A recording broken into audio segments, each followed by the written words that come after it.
I'm reading a book right now called Essentialism. In that book, he studies all these businesses, and he says in the stock market, if you would have invested in Southwest Airlines, Southwest had the biggest growth of any company in the market over a period of 20 years or something like that, which was very abnormal because normally airline companies aren't very profitable. And Southwest was one that stood out. But what was interesting about Southwest, they had their own kind of model. They only did direct flights. They only went to certain cities and destinations. And so other companies tried to copy their model because obviously they had some success. This reminds me of me with Dan Cummins Chevrolet and Buick.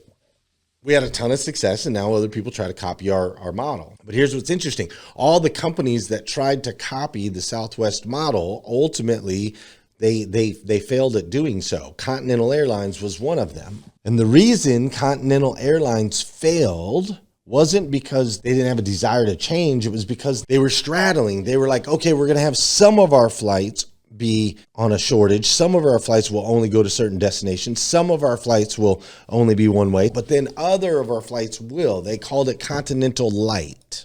And why this failed so miserably is they were not able to sustain the cheaper flights, the cheaper airfare, so on and so forth, because they were still supporting this other thing. So they're trying to operate two businesses within the business, and it failed miserably. And sometimes I see that in here. It's like, all right, I got one leg in. I kind of am into that, but I don't want to let go of this thing over here. Dude, you have to keep laying track. You can't get a win and then chill and back up, or you can't take some losses, take some knots, and then say, oh, well, we're going to go back to where we were. Bro,